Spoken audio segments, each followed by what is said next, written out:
Powered by Arkansas, for Arkansas. This is Inside Arkansas Live. And welcome into Inside Arkansas Live here on this beautiful day here in the great state of Arkansas. I'm your host, John Neighbors, alongside Curtis Wilkerson and Andrew Ellis, and appreciate each and every one of you for making us a part of your afternoon this afternoon. Hope everybody had a wonderful weekend and a wonderful Thanksgiving holiday, as it was pretty chaotic. Seems like it's been a while since we've been able to see you all on Inside Arkansas Live, but that doesn't mean we haven't been busy, as Arkansas, of course, hires a new football coach. I don't know if you all knew about that. It was in the papers this morning, but we're going to continue to talk about all of that and the impact from about 24 hours ago of when the announcement was made. We'll get into the latest on that. We'll have a recruiting update with Dudley Dawson, as there's been quite a lot of movement there with in-state kids committing to Arkansas, flipping to Arkansas. We'll have that. We'll get to your chat, best and worst of the weekend. A lot of ground to cover today, but fellas, happy Monday. How were the vibes? How were the Thanksgiving weekend for everybody? Pretty good. Yeah, enjoyed the Thanksgiving weekend. It was a little bit chaotic and busy for all the names or reasons you mentioned there. Not as busy as Ryan Silverfield has been in his first 24 hours on the job. So good on him for doing his part to start winning over Razorback fans by tugging at the old hometown heartstrings. So no, doing well. I really enjoyed doing a pot at the Palace for this morning. I felt like I hadn't talked basketball in months. It was like 24 hours or something. But yeah, vibes are high. Yeah, vibes are very good for me. I'm happy to be back in Fayetteville. I always feel a little bit weird when I'm not here. So it's nice to be back in town. I'm not full on ready to pump a bunch of sunshine today, but I'm in a lot better spirits than I was yesterday. And I'm excited to talk about this, man. I'm looking forward to the future. And like we said all along during this coaching search, we looked forward to days where we could just talk about, hey, who's this new coach? What is he going to do? What's the recruiting? What's the roster? What's the staff? I'm happy that we are now moving on to that. Yeah, it's nice to be able to kind of get away from the ultimate reaction, which we still have reaction to, and there's still some feelings about everything going on right now. But now that it is official, there's no more speculation, there's no more nonsense. It's just, hey, let's go, let's get after it, let's see how it all shakes out. And I guess I kind of wanted to start there because we'll use it as our Alumni Hall question of the day, and I know we'll have people from the chat. But let's be honest, when we all went live yesterday for what was 2.5 hours, and I don't know about you guys, that was one of the quickest feeling 2.5 hour streams we ever did. Like, I got done with it. I did not feel like we went 2.5 hours, but we did. Obviously, a lot of heat, a lot of intensity, a lot of stuff that was coming out about it. People's reactions to it, I think we all agree, was pretty overwhelmingly on the negative side. But as we also talked about, as time goes on, things settle down. There'll be people starting to come around a little bit. So being about 24 hours or so away from the initial announcement, where do you stand? Do you feel differently? Just how's the overall feeling from what it was just a mere day ago? I guess I've calmed down some, but for the most part, I think I feel about the same way that I did in terms of frustrated with how the search went and how it got to this point. Frustrated with the Hunter Yurachek angle of it, frustrated about all the people out there that are making fun of Arkansas and making fun of him. Like, we don't want that. We were really looking forward to yesterday. I felt like I don't know if a day of celebration is the right way to put it, but just, the dawn of a new era and everything. And it just felt like it was dampened because of how it all went down. But I feel the same way about Ryan Silverfield that I did, which is, this isn't his fault, man. He's the guy who got offered the job and took the job. And the way I put it on the pot at the Palace this morning was, and yes, I talked football for a second on the basketball show, but it's just like, he is not the source of our frustrations. He's the guy that is here to help fix it. You know what I mean? Like, he's on our team, and I think we're on his too. And good on him for getting here and getting to work and getting some recruits flipped already. That's a good start. Like, that's the first way to winning over a fan base if they're skeptical. So I'm going into this with some optimism. Like we said throughout the coaching search, like, I'm tired of feeling the way that we felt about this football program. So regardless of who's in charge here, I'm rooting for him to succeed. And I think he's off to a pretty decent start here in his first day. Yeah, I mean, Arkansas now has, in their 2026 class, they have 2 4-star commits, both of which were picked up by Ryan Silverfield today. And so nice start for the most part. I'll take that. But yeah, you're 100% right that our frustration yesterday, and if you watched our 2.5 hour show, there was a lot of frustration. Almost none of it was directed toward Ryan Silverfield. And I would say go as far as to say none of it, because it's like, again, he has not done anything good or bad. I mean, I guess today he's done some things which are good, which we like. And that was kind of our message yesterday, but I really want to hammer that home today. Ryan Silverfield is the kid that lives in your neighborhood that your mom is making you hang out with, and you didn't really want to hang out, and you didn't really want, like, you wanted to have one of your actual buddies come over, and she's like, oh no, the neighbor's kid Carl, he's nice, he'll come over. And so you don't have to be happy about it. You can be mad that you don't have one of your top buddies coming over, and you could, wish you had someone cooler.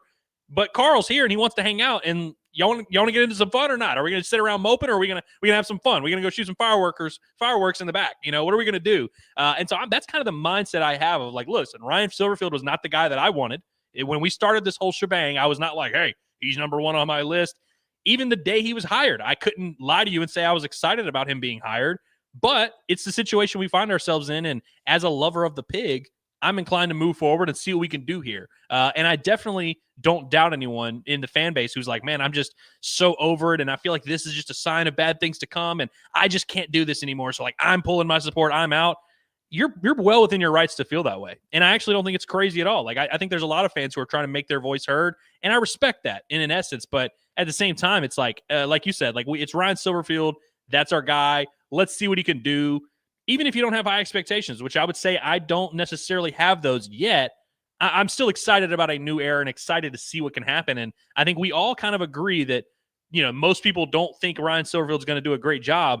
The mistake we'd be making is assuming that all of us are right. You know what I mean? Like we're wrong all the time. Coaching searches never turn out the way you think. And every single year there's coaches that get hired and they get graded as an A+ hire and it doesn't work out. There's guys that get hired and it's a D+ hire. Turns out being great. I don't know if Ryan Silverfield's going to be one of those guys, but I do think it's crazy how many people are just so dismissive of everything that he could possibly do. Yeah, I mean, you're going to have that with people who are just going to be upset and not wanting it to work because they feel, for whatever reason, whether it's, I think, like you said, like both of you said, it was more towards the administration. If anybody had their frustrations, like that little protest yesterday.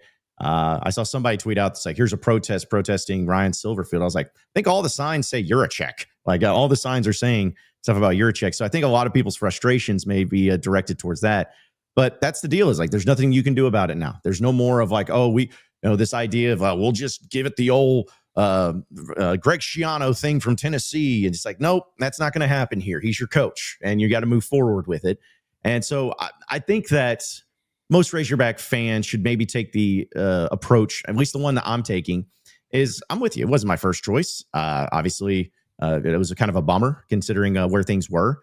And I think that it's pretty evident that Arkansas fumbled this a little bit when it came to their first choice, or at least the ones that they were going with.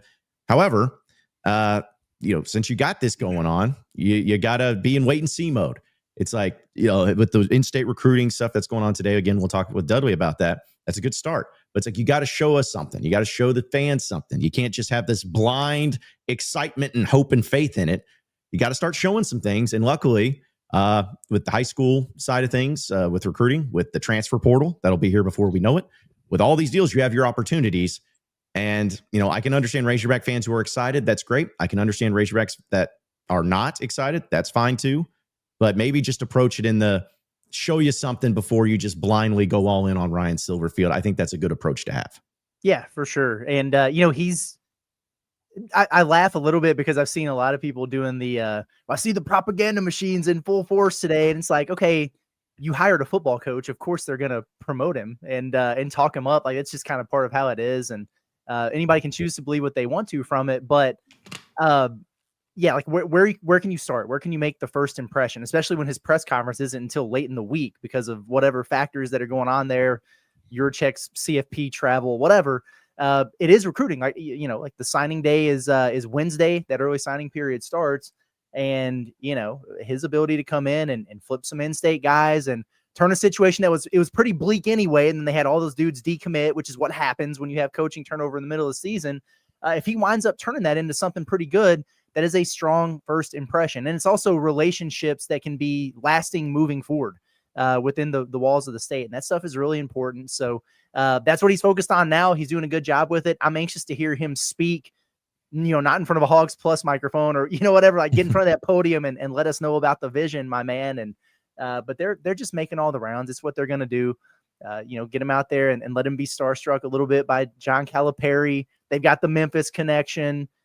Checking out the field. They did the family angle. He saw the little babies there. Everybody loves a good baby. So they're doing the PR campaign as they should right now. And so far, I think he's off to a good start. You know the meme that's got like the two buttons and it's got the guy that's deciding to press the buttons and he's like sweating over it and he like doesn't know which button to press. I feel like there are a lot of fans who, and I'd say most, like 90% of the fan base, who maybe like, most of them don't like Ryan Silverfield, but like they at least can see a path to like, okay, Ryan Silverfield might be okay, but they know deep down in their brain that Hunter Yurachek is still the athletic director at Arkansas. They don't have trust in him. They don't have trust in the administration overall. They don't trust the NIL situation. They don't think the boosters and donors are going to step up. And so they're kind of sitting here tough and they're like, okay, should I get behind this Ryan Silverfield hire, or should I tweet out that I'm selling my season tickets because I hate the administration? And I feel like everyone is like adamant that they have to do one or the other. And this is a classic, like two things can be true, or actually two things don't have to be true here.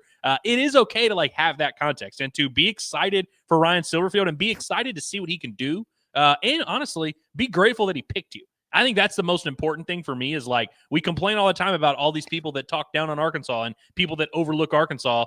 And Ryan Silverfield didn't do that. And of course, it was a no-brainer for him to do that, but he picked Arkansas. He's going to try and fix it. Is he in over his head? Possibly, but like, I'm not going to knock him for trying. And I can also keep that context of the administration, of the, shaky donor support and kind of all that situation, and understand that going into it. And so I think if you're someone that's like full blown, hey, this dude's about to turn over this program and we're about to be rolling, I'd maybe pump the brakes there. But I also think it's okay to wait and see how this thing plays out. I mean, he's putting a staff together now. He's got a strength coach, brought his GM over. We'll see what the rest of that looks like. And by the way, he set a pretty high expectation.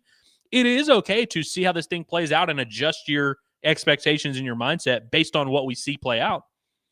Yeah, I think it's fair. I think it's totally fair. And that's why it's like, we always like to see how, after the initial reaction and how emotional it was, lets things calm down a little bit and then see how it changes and is approached. And that's why I've wanted to ask, almost re-ask our question yesterday for our Alumni Hall question of the day, which, by the way, Alumni Hall, the ultimate Razorback shopping experience, got those sales going on right now, folks. And it's Christmas time. It's December 1st. It's crazy to think here we are at the end of the year, but it is December 1st, which we know Christmas is around the corner. You got to get some great gifts. So why not give him some great new Razorback apparel? Who's excited about the new coach? Who's excited about Razorback basketball? Who's excited about all these things?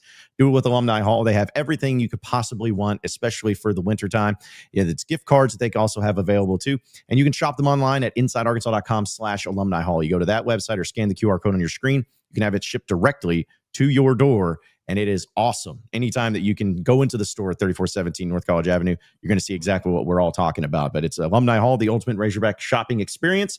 Be sure to shop with Alumni Hall today for all of your Razorback apparel. And guys, we asked the question yesterday, and I wanted to do it today so we could compare the two. Of yesterday, do you approve of the Ryan Silverfield hire? We asked that from the jump of our live stream yesterday, just to kind of give a thought and opinion. Needless to say, we had a ton of people voting in and seeing how all that played out. But yesterday's final results, 7,000 votes. 85% of you said no. Just no, straight up. Yes. Yesterday we said no. So after asking the question again today, after a mere 24 hours, do you approve of the Ryan Silverfield hire? 58% say yes. That's hilarious. I mean, no way, man. That's amazing. That's why it's like, because we talked about people will settle down a little bit. And obviously this one only has 1,000 votes compared to 7,000. Oh, sorry. Sure. Stop. But yes, nice. 7. Yeah. But it's just funny because of how actually it just changed too. It updates every so often. Now it's 60%. You say yes. So it's going up. The point is, it's amazing how all that works. We kind of knew how it worked. Not saying everybody's changed their mind, but that's why I think it's always important to kind of wait till things settle a little bit and then re-ask the question to see if people feel the same way. Well, good. And so all the people who called us cuss words yesterday for saying, hey, listen, you're gonna be very frustrated now. And, you say you're going to hang up the old Razorback hat and be done with it.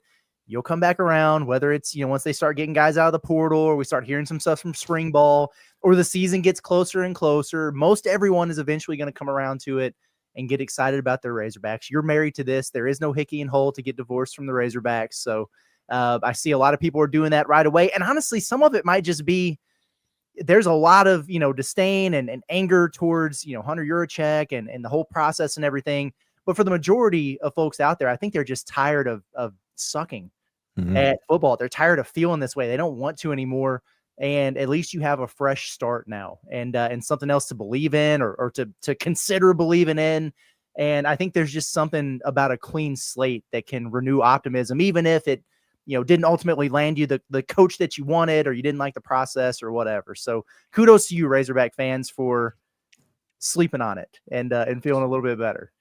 Yeah, to me, this is no different than like if your team is picked to finish last in the conference. Like, that's notable. And that's, if Arkansas gets picked last in the SEC at SEC Media Days, we're going to talk about it on the show, and we're going to note it because it is worth noting.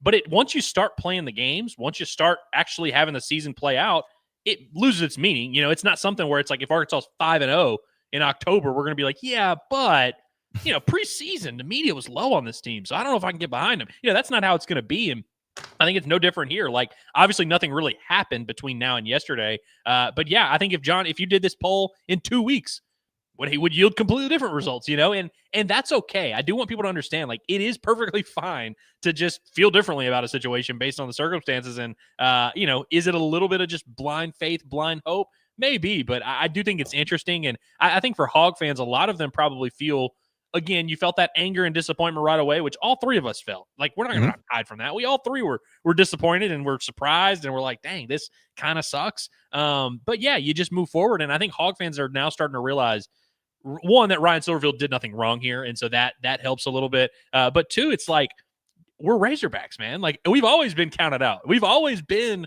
the low one. And so, I saw a comment yesterday that was like along the lines of, Razorback fandom is all about getting your hopes up and then getting your dreams crushed. And in part, that is true, but it's like, right now, we're not in that situation, because I think our expectations are as low as they've ever been. We're coming off of one of the worst seasons we've ever seen.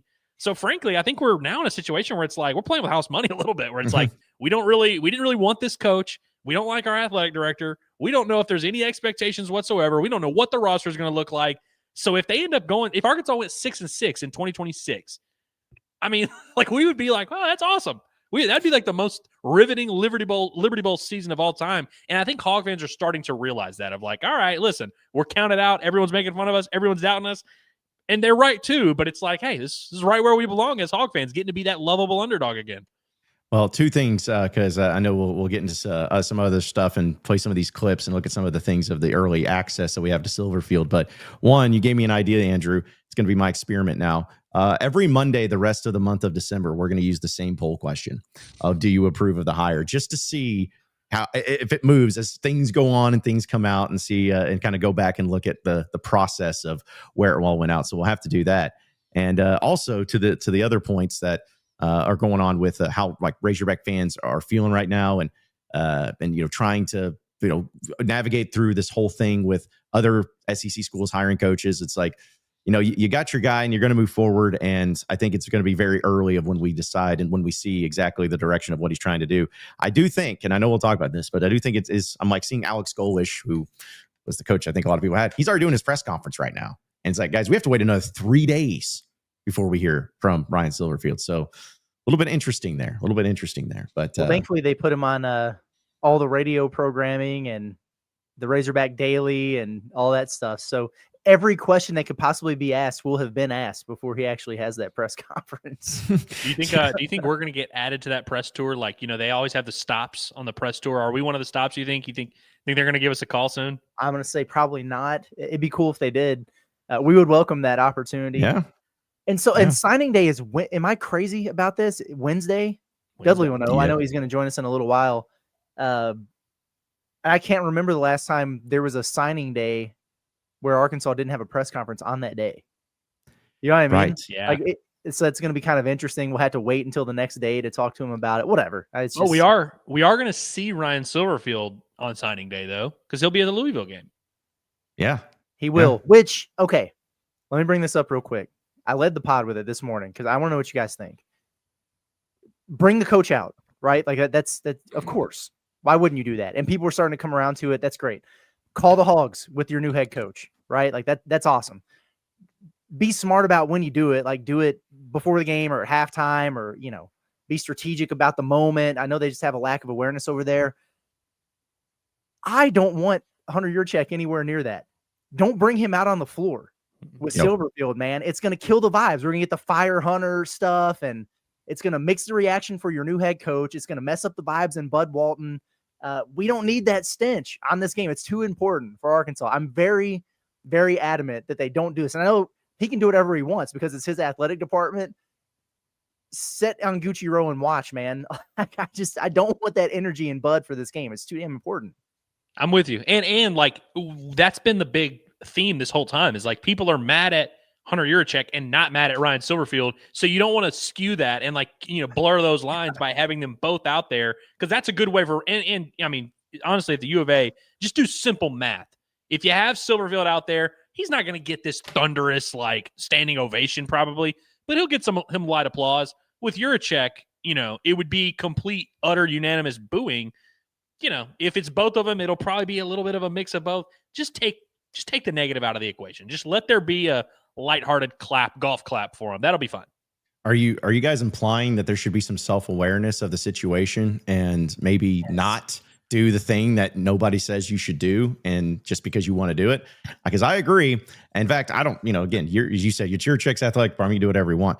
Don't even be in the building, my man. Like, don't even be present. Like, go do your playoff stuff. Just sit this one out. Come back for the Thursday press conference, and then let's talk. Exactly. Yeah, we'll hear from you Thursday, buddy. If they were smart, and I know this is easier said than done because you never really know how a game's going to work, but just have Silverfield chilling there, like he's got his seat front row or whatever. And the moment Arkansas puts a run on Louisville, Pat Kelsey has to call a timeout, and that place is already rocking. You just right away. All right, Razorback fans, welcome your new head coach. And that's how you can get him an awesome ovation. And it's a first impression that people will remember. Yep. Boom. That's simple. I like that. Hey, speaking of first impressions, did y'all happen to log into the old Hogs Plus and watch his team meeting? No. Don't have those logins. So full disclosure, I probably shouldn't be saying this out loud. I got a free trial, and I wouldn't watch the team meeting. I got to be honest. It wasn't like this crazy groundbreaking. Oh, here's what we're gonna do. Here's how we're gonna do it. It was like 5 or 6 minutes, pretty generic. But I like some of the things he said. Obviously, the quote that's circulating is the great one. Which when I saw the quote, I was like, "There's no way he said that." He did say it. He said it's not going to be easy. If you're looking for easy, go to a team that we're playing next year and we'll beat your ass. Straight up said that. And I saw the quote on Twitter and I was like, I don't think he said that. When watch the video, he said it.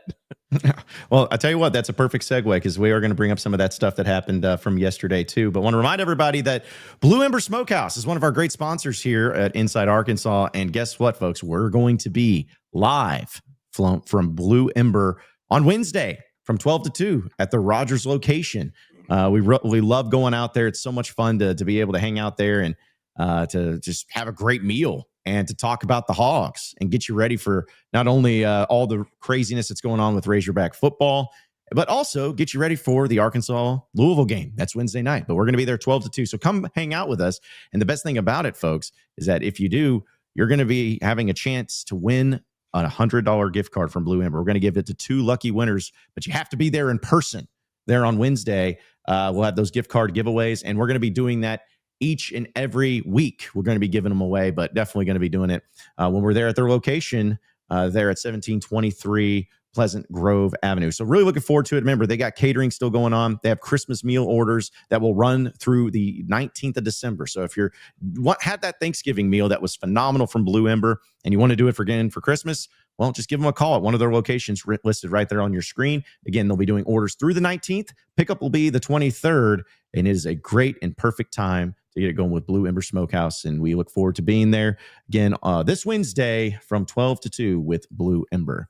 So, guys, or Andrew, you talked about kind of like the behind the scenes. And this is what I think all of us kind of agreed on and maybe even talked a little bit about yesterday is like, all right, how are you going to spin this? You know what the reaction is. You got to nail this. You got to nail this and see how it goes. So we'll start with a few things, some pictures, some videos and all that. But I did want to bring this up. This was not from yesterday. This was just coming out today. But guys, here's the official portrait of your 35th head coach. So bro's dialed in. Yep. I'm just saying somebody should have fixed the left part of his shirt there, with the kind of like pulling it behind, it kind of looks like he's got a flap there. You know what I'm saying? He's got that Malik Ewan tuck. Like a true football guy, he ain't worried about what he's wearing. He's worried about film. He's worried about the line of scrimmage. He's worried about way more important things than how his shirt is tucked in. Also, is this? I could be wrong, guys. I think this might be the first Razorback football coach that's had facial hair. I'm serious. I think Bert had it for like a second when he got really, lazy. But Yeah, as far as just, hey, from the jump, facial hair, I think this might be the first one. Not that it matters, but I got to be honest. Like, just his head does look like a little Chad Morrissey. Stop. We're already we don't need this already. People Which, are by gonna the get way, already. can we? By the way, I just brought up Chad Morris's name, but can we all agree that like the people that are doing the thing where they're like, yeah, this guy screams Chad Morris, like in terms of vibe, in terms of everything. There are like literally no two traits that Ryan Silverfield and Chad Morris share, like including resume, personality, everything. Like he has not said anything that has reminded me of Chad Morris. Yeah, I'm with you. He just has a head too. that kind of looks like Chad Morris. That's it. That's all I'm saying. Yeah. No, I'm with you on that one for sure. Okay, so this next one, this is kind of a little interesting, but this is when I guess Juracek met with him to sign the contract. Kind of fascinating here, a little bit of a clip, but I guess this is Juracek's house, I assume, or is this? I don't really know. Silverfield's house. Silverfield's right. Okay. I went to pick him up. I guess that would make sense because it'd be weird if he's already in Juracek's house, like when he's walking in. That would be kind of awkward. Yeah, that would be kind of weird. So, but anyways, here's kind of the behind the scenes now. Nothing too crazy except for what gets said after they sign a contract. So let's check it out. You didn't need to, buddy. It's a good looking row-back quarter zip, by the way. Welcome to the Razorback family, buddy. So fired up for you. This is gonna be awesome. It's gonna be great. It's gonna be great. Great to have you with us, buddy. Come Buddy. on in. Got to get the family. It's a good move. Good pro move. Say hi. You smile. Say hi. Win? Is that what I'm Yeah. Twins, man. Are you guys gonna be Razorbacks? That's a good sign. Bro. Razorback head coach. I know. with Win. I know. His family tree is doing a good job. All right. Welcome to the Razorback family. Let's go win a damn national championship. Welcome to the Razorback family. Let's go win a damn national championship that you're not set up for success and not set up to do. Did y'all think that? I mean, this was all very well, like, organized, right? Like, and how the things to say and how to do it, right? I mean, or am I just looking too much into it? I think they got it on the first take. I think they nailed it on the first take there. And which Hunter, like if I'm thinking about it from his standpoint, everything that he said up there at the podium with Bobby the day after they had fired Sam about, the goals of the program, he's very aware at the reaction of, what he said at the touchdown club about not being set up to do this very thing. And so he has to, whether it's real or not, play it off and spin it in a direction to where he feels like they are closer to accomplishing that goal now. That felt a little bit forced, whatever. I'm more alarmed by his head randomly appearing on the screen. He's like, you want to be a Razorback to those babies? Yes. It's like, good Lord, man, you're going to give these kids nightmares. But yeah, that's what that was. Yeah, cool. Hell yeah. Let's go win a national championship, man. Sure. Perhaps I'm in the minority on this one. That didn't really bother me that much, if I'm being honest with you. Yeah. Like I didn't love it. I wasn't like, oh hell yeah, Hunter. And I think it's a little bit like weird. But if we got really mad at Hunter for saying Arkansas couldn't win a national championship, I'm not going to be mad at him right now for being like, hey, let's go win a national championship. Do I think they're going to win one? Hell no. Do I even think it's realistic? No. And I'm not naive enough to think that like Hunter saying let's do it is now like gives Arkansas a chance. But I actually do appreciate. And by the way, Silverfield in his opening address to the team mentioned, competing for championships, competing for playoff, being in the playoff, playing at a high level. I do at least appreciate that we're saying things like that again. Yeah, and see that was my thing. I don't have a problem with Hunter saying it because I mean, you want your AD. It's the whole point. It's like you want your AD. It was just a matter of the fact that we know kind of what happened with the you're not set up to win a championship, and it's like it almost seems very directive. Like, sure, let's go win one of these that I said we couldn't do, and everyone was mad at him. Yeah, like that was the whole thing. But no, I have no problem with it. It's like I'm with you, Andrew. It's like I'd rather him say it than say the other thing. Like I'd rather him start believing in it at least, or at least acting like he does. So, but that was kind of the jump here too. We got a couple of other ones too, because the one with Cal, I really want to play. Go ahead, Andrew. You want to say I was going to something? say real quick, the part of the video that it was playing while I was yapping there. My favorite part of that whole video was while they're on the plane and they're like about to land and he's looking out at the stadium and he's kind of like observing it. It's probably a cool moment for him. And the first thing he says is like, dude, can we run some ball practices real quick? Could I call a practice today? and he like wants to get to work. You know, is it performative? Is it true? I don't know. Practice, right? We can get some practices in this afternoon. Oh boy. I see. Like I like that. I really do like that. And he said that to the team too, where he's like, "Man, I really wish we could go out on the field today and like get moving and stuff." I like that. You know, I do appreciate that. I am disappointed that it wasn't, and maybe this was just me not being online enough or something. But was it put out there very much, like when he was arriving and everything? Because I know it's probably strategic because of the initial outcry and everything, but. Did they have, because I don't think I've watched all these things, did they have at least like the pep band and the cheerleaders and all that stuff out there? Or did he just land the plane and wave at nobody and then just landed the plane? And that was something that I think maybe Andrew, you even retweeted it, and I was going to tweet until Basil did it. David Basil's one to quote tweet. He's like, that's, again, try not to be too negative, but it's like, you didn't have anything because you didn't tell anybody. And it was like, you remember when Cal landed, granted it's John Calipari, but the whole city in full force. I mean, it's like, not only did you have the current pep band, you had the alumni band. Like it seemed like you had everybody there. And then this one is almost just like, hey, dude, like they would have parachuted him into the stadium to keep him from landing if they knew people were out there. Like that's just kind of the feeling I came across. For sure. He'll get a hero's welcome by the Louisville game Wednesday. That'll be his first impression of Razorback fans that have now calmed down. They're saving all the bells and whistles for Thursday at the public celebration, which we're going to be at that, right? Yeah. Why wouldn't we? Yeah, we'll sure. be there. Yeah, why not? Yeah. They can't kick us out. It's public property. We pay their salaries over there and stuff. So, there'll be a few other things we want to bring up here, but I want to remind everybody, Drain Masters of Arkansas is one of our great sponsors here at Inside Arkansas. Not only are they, of course, the Masters of Arkansas when it comes to draining, but they're also the Masters of Oklahoma because they're officially licensed there as well with plumbing and drain cleaning services. They handle everything with professional and reliable service. And if you need something done, whether it's your home, residential, or even your business, request that service. Give them a call today at 479-646-5585. That's 479-646-5585. Scan that QR code on your screen and also take you to request a service that way too. You can like their Facebook page at Drain Masters Incorporated. And the best thing about it, folks, if you tell them that the fellows of Inside Arkansas sent you, you get 10% off all of their services. That's right. All of their services. Doesn't matter how big the job is. Doesn't matter if they have to redo the entire thing when it comes to your plumbing. You get 10% off whenever you say Inside Arkansas sent you. Anything and everything plumbing related. No job is too big or too small. Drain Masters of Arkansas has you covered. Give them a call today. All right. So a couple of other things too. This is just not the full clip because, we don't want to get hit with copyright. But this is something that was shared on social media as far as his address to the team, a little bit of a snippet here. So here's Ryan Silverfield meet with the team for the first time. We're going to build something very, very special. And today is the start of that. So when I talk about being all in, boys, we're going to be freaking all in. And we're going to get after it. We're going to kick people's ass. We're going to do it the right way. And we're going to have success in every single thing we do. I'm just telling you, I'm so damn fired up to get to work with you guys. Okay. So just starting this, guys, we remember the Chad Morris address. We remember the Sam Pittman's address. Like we remember these addresses.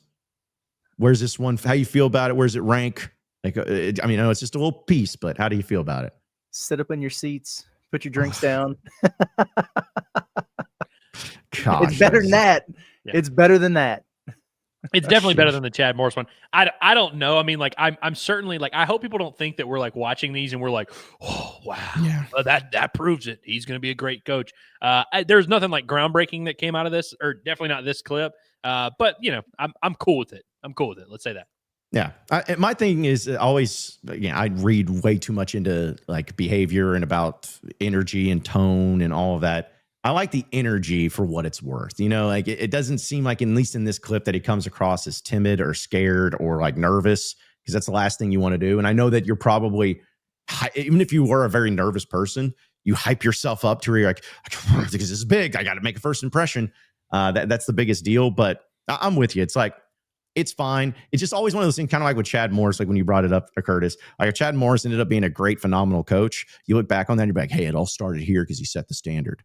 But then when he's a crap coach, you go back like, what a joker this guy was. Like, I mean, it's just like anything, but it's the way it goes. Yeah, no matter what, if he sucks, we can look back at this moment and be like, wow, what a clown, like you said. And if he's a stud, we'll look back at this moment and be like, see, he had the vision. He had the vision. We're going to kick people's ass. We're going to do it the right way.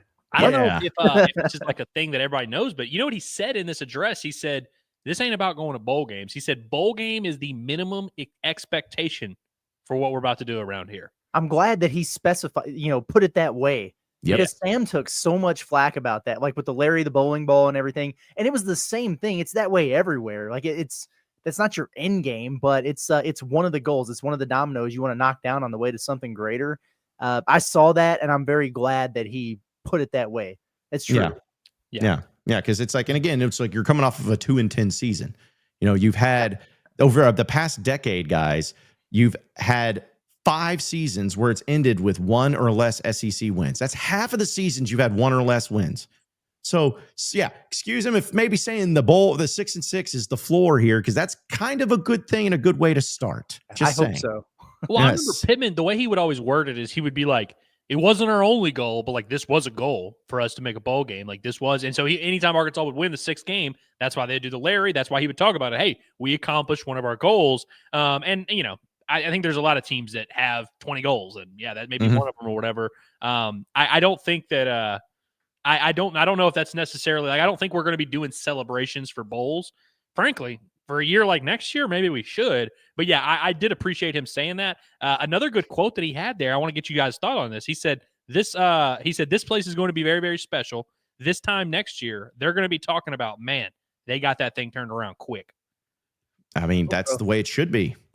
That's the way I look at it. Because some people, not saying all, but some people may be getting this whole thing of, the old way of doing it. You got to give a coach 4 years to really get his program. It's like, no, like the time. Maybe you guys can disagree because I feel very strongly about this. But if there's ever a time to where you're really going to get like the energy in the portal to blow up, in a lot of cases it is your first year, because there's always that level of excitement. We felt like Pittman did a good job with that in his first year.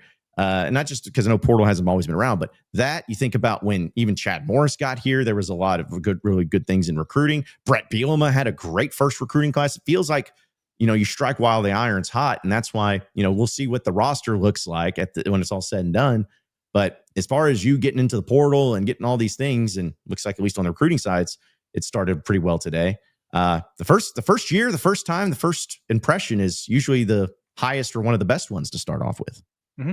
Yeah, that's a good point. I would also say, I think there's something too, because you remember what, the reported reason why James Franklin didn't come to Arkansas was basically because he didn't think they had enough stuff in place. He didn't think, hey, that's a place I can go to. And, they're already he liked that Virginia Tech already had a plan. They already had things kind of in place and he could come in and run it. And frankly, I think James Franklin probably made the right decision. But I do think, I don't think Ryan Silverfield is coming into this being like, oh yeah, Arkansas's got it rolling and I'm just going to come in and ride that wave, which by the way is one of the narratives about his Memphis tenure, is that he came into a program that was rolling and just rode the wave. And so is he going to be able to come to Arkansas where he's going to have to build?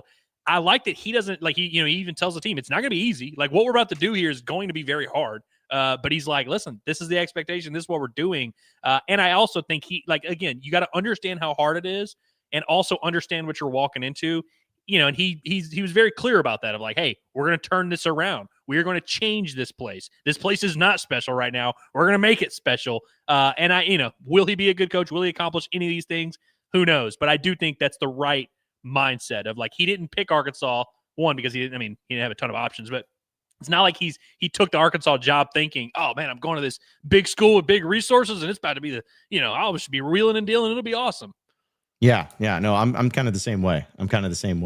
But I will say that we'll have, of course, the updates in recruiting, but I did want to play this final video because I'm sure we're going to see a lot of this. A lot of these access, they've tried to do their best to market this. And, I think there's been some things that have hit. But I love this, guys. The first video, at least the first video I saw, I could be wrong. The first video, meeting John Calipari.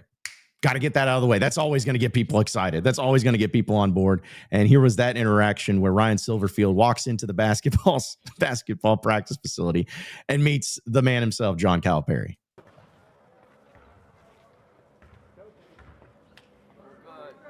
Ryan, how are you? Ryan Silverfield. Hey, all my boys I Yeah. talked to back in Memphis love you. Oh, I love it. Well, that's So good. my guys at the donut shop, Good. Willie Gregory, Love it. Ken Bennett, they Yeah. all say great guy. Well, good. Can Well, coach his butt off. I appreciate it. We're going to have a So- lot of fun here and bring Here a you lot got of some pride back. offense going, huh? Yeah, we do. We got to bring some defense here, but we're excited, man. Appreciate I'm glad it. you're here, and I appreciate anything I can do to help, I'm here Yeah, for you. absolutely. Well, Okay? listen, You're going to love the other coaches.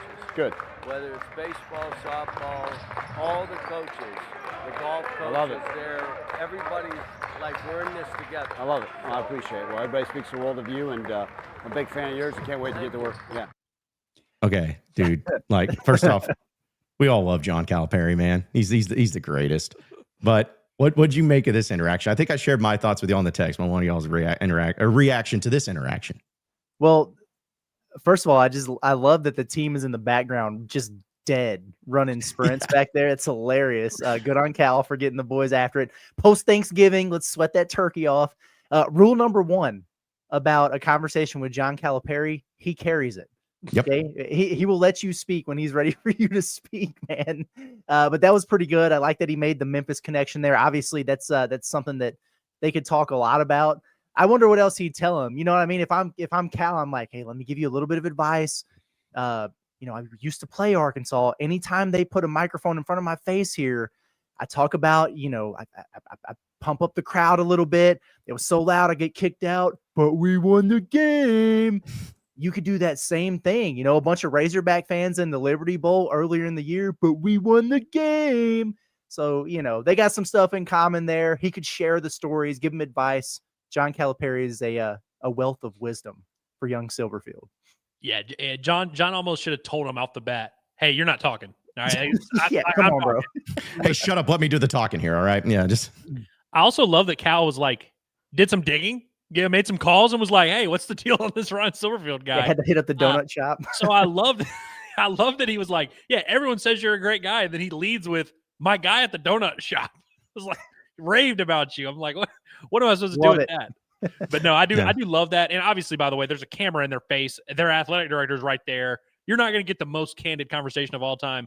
I do hope that him and Cal continue to speak, you know, especially with the Memphis connection and stuff like that. They have some mutual friends. Because, I mean, listen, if you're Ryan Silverfield and you're taking this job, who better to give you some advice on, you know, not only just the Arkansas fan base, but just, you know, handling spotlight, handling big things, handling budget. You know, I really hope that Silverfield takes advantage of that. And because I do think Cal is sincere. Like, do y'all, like, genuinely knowing what we know about Cal, if Ryan Silverfield pulled up in his office tomorrow, you think Cal would be like, I'm busy? no. I think No. he'd help him out 100%. Yeah. 100%. And I hope Ryan Silverfield feels emboldened to do that. Because I do, like, I mean, listen, if I had Cal's phone number, I would be calling him every day. I hope Silverfield is like taking advantage of that, because I think that would be really cool and genuinely helpful.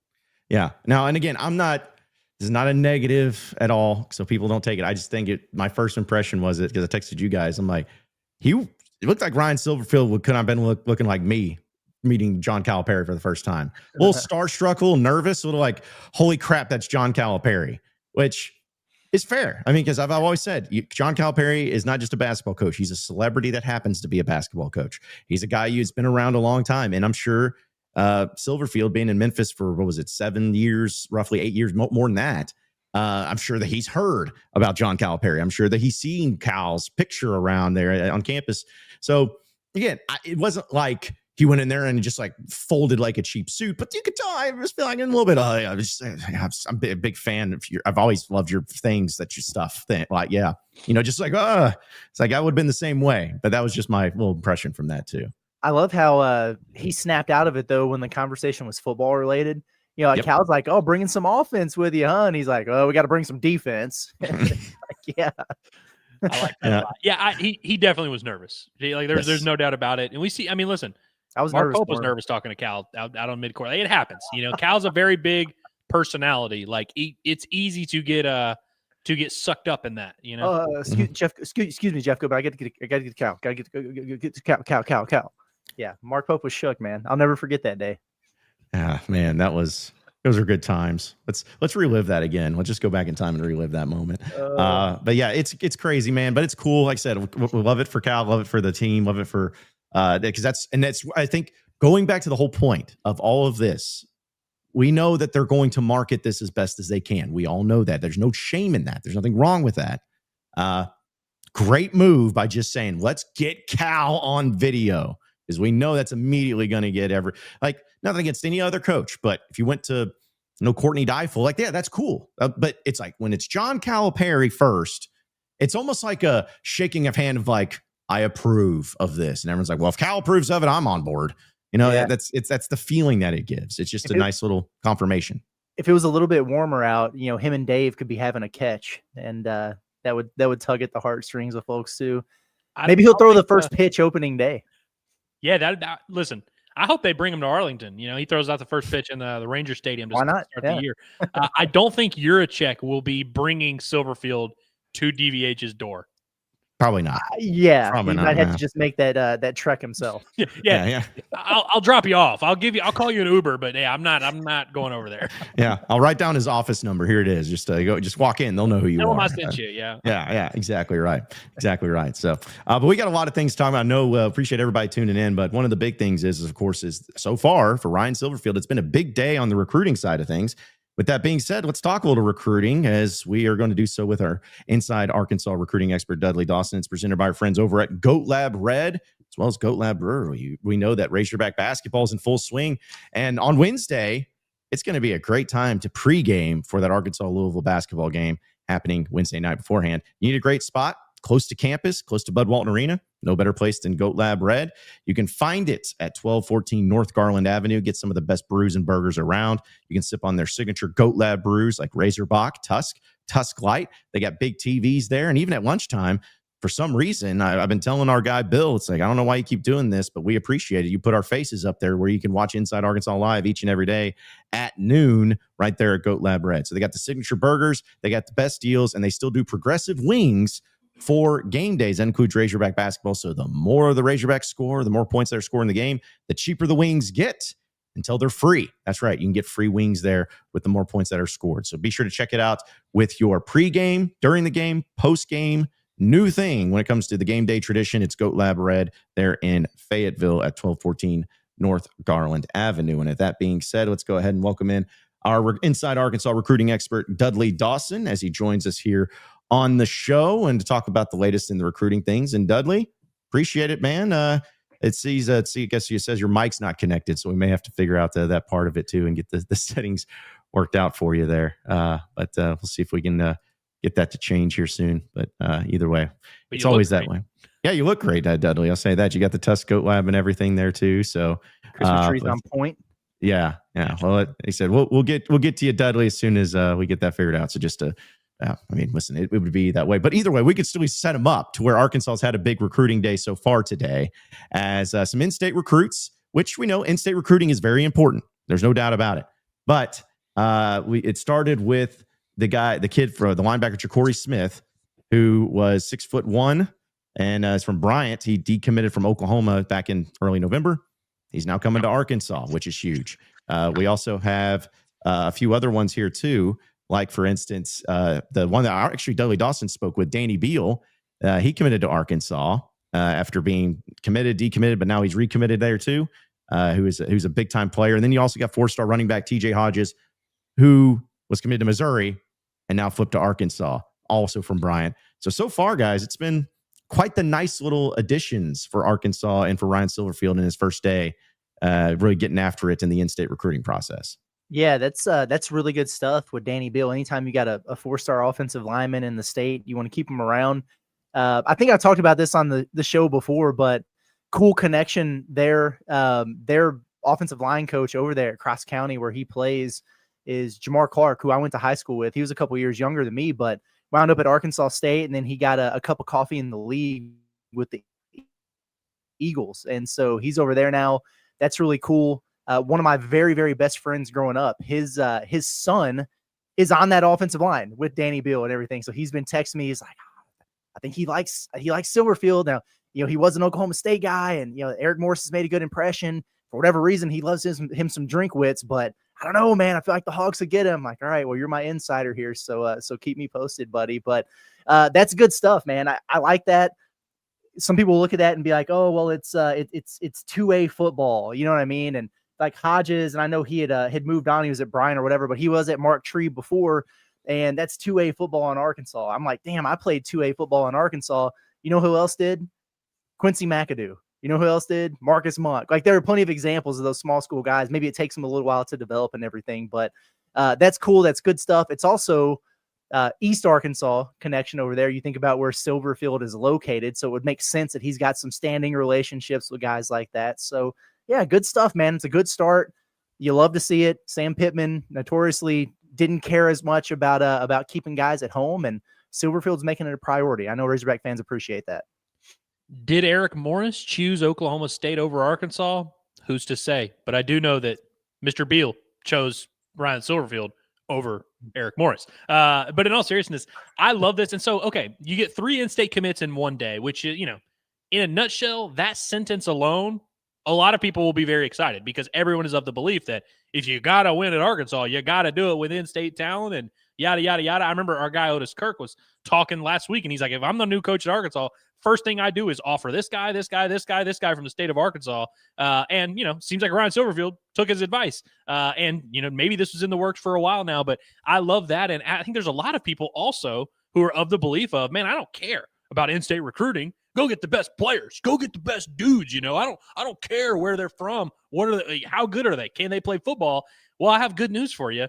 Your 2 highest rated commits of the class, which to be fair is the worst class you've ever had. I think it's currently in like the low 60s, maybe high 50s other places, but not a great class at all. There's only 14 commits. I think 14, 15 commits. The 2 highest rated ones came today. And they're both in-state kids. And so it's like, do you have to make your whole class in-state? No, absolutely not. If there's not good players in state, don't get them. But I love that not only did Arkansas get players in state, they got their 2 best players in this class, at least according to all the rankings and all the services today, which is nice. And so it's like 2 birds, 1 stone, if you ask me. And so it's not like a thing that I'm now changing the way I view everything. It's not like I'm like, hey, this class is now loaded. But it's been 24 hours and he's done 3 good things. That's right. So let's try to get Dudley Dawson back in here. And Dudley, it's been, as we kind of laid it out there, just doesn't seem like Ryan Silverfield wasted any time of trying to get after it when it comes to these in-state kids and get them to become Razorbacks right off the jump. Yeah, see, Dudley, we still don't have you. Still don't have your audio, man. I think I heard it there for a second, and then it just went away. So we'll see if we can try this out again, see if it can work. Nope. It's not gonna not there, man. Not there, Dudley. Just crazy because it's like, Dudley, I know you just recruited your update and everything there too. So, but yeah, we may have to figure something out, man. We have to figure something out. So we'll get back to you. Dude. Not now. How about now? Okay, there it is. There he is. Okay. We got Dudley. Okay. Yeah. Now we got you, Dudley. So anyways, so just kind of lay it out for us, man, of Ryan Silverfield getting after it. It's been a hell of a day for him. I mean, getting 3 of the best players in the state, and that's what they were. In the 3 young men that he got, they have bumped up from 81 to 59 in recruiting, and that doesn't sound like too much, but this is a guy who yesterday was being told he wasn't good enough to be here, and he was just another guy who was going to come here and do all this. So it's as if that he knew he might have going to be here for a little while longer than maybe we did. And had been talking to some of these kids and their coaches and all that. And I'll tell you the one thing that in doing this show and talking to these kids, all they wanted was somebody to tell them they were important. All they wanted was somebody to tell them that they were worth playing here. They didn't get on a lot of these kids early. The former staff didn't, but he got on the phone yesterday, made it clear, and all of a sudden you have the best player in the state.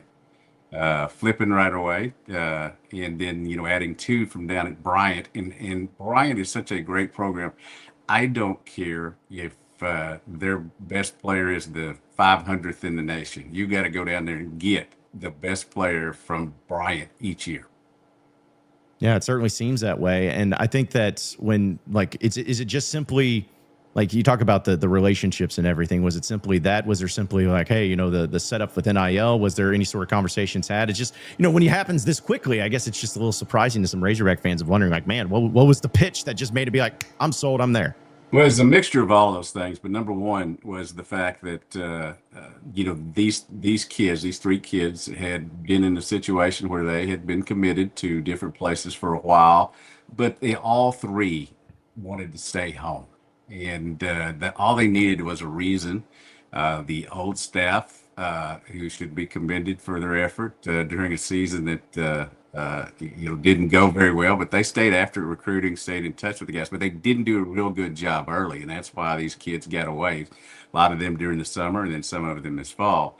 But again, I point out that Ryan Silverfield came in and just said, "Hey, we've been watching you over at Memphis, and you're a great football player. I mean, I knew if I came here, I wanted to get you here," and he did it this morning. And there's more on the way, by the way. They're not going to stay at 59. Love that. That's good to hear, man. I know he went on some local radio today and said, "Hey, we got like 3 days here, but we're going to get one of the best classes in program history and everything." And maybe that's lofty talking, but honestly, it's a tough situation to be in. But it was a weak class to begin with, and then they lost a bunch of guys because that's what happens when you have a coaching turnover like that. And if he can come in here, maybe you can get some of the old commits back. But if you're also flipping some of these in-state guys, maybe he's got a surprise up his sleeve. I haven't looked at his Memphis signing class to know if any of those guys would be SEC caliber or that he'd be interested in bringing over. But if he could wind up with even just a full freshman signing class, high school class, relatively speaking, then I think it's a pretty good sign, a pretty good omen, and a nice first impression. Headed into portal season, everybody's going to be looking at portal season thinking, all right, this is where you got to make your roster. This is where it really counts here because they got to go get a bunch of dudes. He told John Calipari, like, I got to go get a defense. You're right. You pretty much have to go get an entire one. But you got to have that foundation laid too and some development within your program. So some people say, I don't care if they only have 11 guys in the high school class. I do because it's depth, man. That stuff matters. And having guys who are in your program, especially like Dudley, like you're saying, these kids who are from the natural state who want to be Razorbacks, really independent of who the coach is, they're going to be more motivated. It's going to mean more to them to get in the weight room, do all the little things they have to do, even if some of them aren't playing right away, and be program guys. And you need that. It's a culture thing too. Me and the other recruiting guys, we talk to these guys when they're first, getting publicity, first starting to come out, and they all say, Arkansas is my dream school. And then, 6 months later, they're committing somewhere else. All the dream school needed to do was put more effort into it. It's interesting. Memphis has been on a couple of these guys that Arkansas has committed. Memphis was the first offer. Tucker Young, the offensive lineman from Hot Springs Lakeside, Memphis was his first offer. And, so he has some existing relationships. I do think it's interesting, and I'm not criticizing the fan base. I'm criticizing the few fans. So to be clear about that, but everybody got on the internet yesterday. The internet's always undefeated, and talked about how this guy, couldn't beat this guy. Well, he was 5-0 against the guys that a lot of y'all wanted.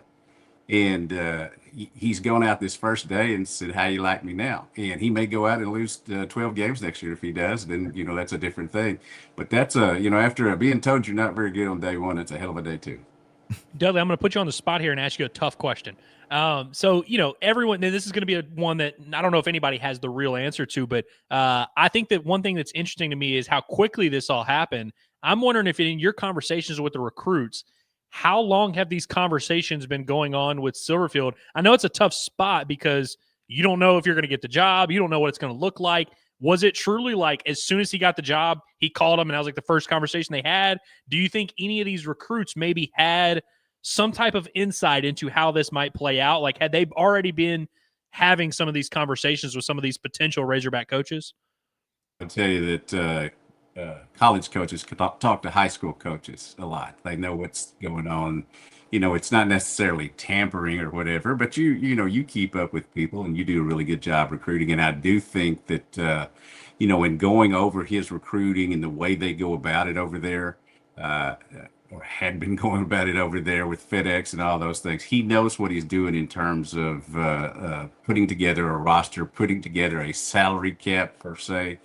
And I do think that's had a lot to, but there are some recruits and a lot of these guys are, whether they're doing an interview with me or the other recruiting writers, you know, sometimes things slip out. And I think over the course of the last couple of days, a couple of things have slipped out that, you know, not going to put them on the spot, but a couple of things have slipped out that made me think about, well, somebody knew something was coming down the line. And I do think whether it was Silverfield, Golish, and Morris to the finish line, they knew that these guys were in the mix for a long time. And in fact, I think that from what I'm hearing that Silverfield has always been one of the top candidates, but he just keeps his mouth shut. Yeah. Well, I'll tell you this. I know you're going to talk a lot about this on Inside Arkansas Recruiting, and you're going to have your plate full as well as all of us. But the big question, is Kane Archer going to come to Arkansas? You know, because that's what everybody's been bringing up with him. I know he decommitted from UCF. He's been committed to Utah. You know, we don't really know. But now that there's a new coach in, and talk about the in-state recruiting, what is that scenario, and what do you think that could play out there? There's going to be a pitch there.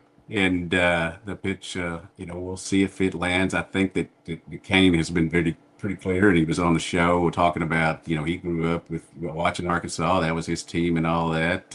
You know, Coach, it wasn't Pittman. It was Coach Petrino that wanted to get a taller quarterback. And, you know, he can only, when you're 5'9", as I am, or 6'1" like he is, you can only do so much. But he has had an unbelievable high school career. Utah is an amazing place. He really likes them, but it's going to be a pitch here in the next couple of days. I would say the thing I would say the most, without telling tales, I would say is that there's an opportunity there, and the opportunity only has to be seized. See, I think we like that if you're somebody that wants a Kane Archer kid. But listen, it's going to be crazy, man, with recruiting, with transfer portal. We're going to have it all here right here at Inside Arkansas, and you can check out Dudley, of course, each and every week with the Inside Arkansas Recruiting Podcast. But Dudley, appreciate you hopping on. Appreciate you giving us the updates. And I guess I'm sure we'll be talking to you a lot here in the coming weeks with everything going on, but we appreciate it. Let's go.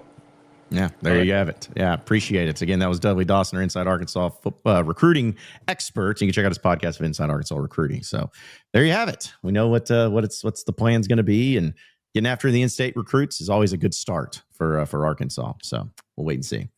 Especially in football too, because we know in basketball there's always a ton of talent, but you know, Arkansas in-state doesn't have always the most talent. So the ones you do have, need to get them.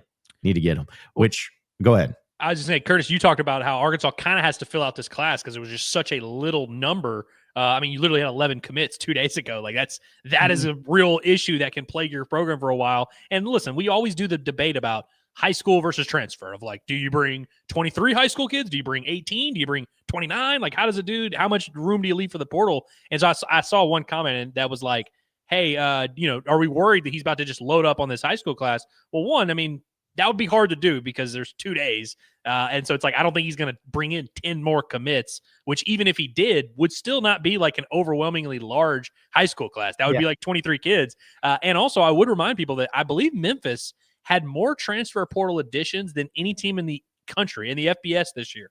I think they had 71 transfers on their roster or something bizarre like that. Like it was an astronomical number. I remember when we were looking at Memphis going into the season, knowing that Arkansas was going to play them, we were like, it's a brand new roster. We don't even know how to evaluate it because of how many transfers they had. And of course, they went 8-4, so you can evaluate that how you want. But I would just say that to say that he has his GM who he's bringing over. And like Dudley pointed out, he has a good plan of budget, how they want to attack it, how they want to go about this.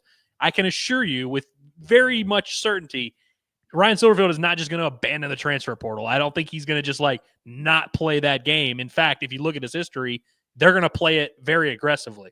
Yeah, absolutely. Absolutely. Well, we'll get to your chats, folks, as we know there's a lot of that to get into, and we appreciate everyone's patience as we navigate through all the chaos that's going on here today. But I want to remind everybody the Hickey & Hull Law is the official law firm of us here at Inside Arkansas. Divorce and custody cases are very, very important. And like Curtis said, that if you're trying to be one of those fans that is trying to divorce from the Razorbacks because you're so mad, well, I don't know if you can legally do that, but hey, you could at least try. And if you're going to do it with Hickey & Hull Law, because they're going to take care of you every single step of the way. They understand that the foundation of a strong attorney-client relationship is built on that honesty and trust, and they're going to provide that each and every step of the way. They understand then it's crucial to keep you involved, keep you updated on all the cases, and provide that advice and counsel throughout the entire process. And they will always meet with their clients, respond to all the emails, return every single one of your calls. They're going to be with you each and every step of the way. So give them a call today, as they have offices across the entire state of Arkansas, Fayetteville, Fort Smith, Little Rock, and Mena. Call them today at 479-434-2414. That's 479-434-2414. Or you can check out their website at hickeyandhull.com. It's Hickey and Hull Law. Things are about to get better. All right. So getting into some of your chats here, folks. Appreciate everybody tuning in. Hey, I guess we got to, we'll do one of these real quick, I guess, because it's yeah. Or as I said yesterday, if you're pink, you're in the red. You go first. So out to Steven. Appreciate it. He goes, it's not either in-state recruiting or go out and get the best players across the country. To have a winning culture, we need good players from the state that understand the history and rivalries as well as the talent across the country. Yeah. It is a different era that we live in now. You know, Andrew, we just spoke to the portal, and it's just different the way teams go about building rosters and flipping situations and everything like that.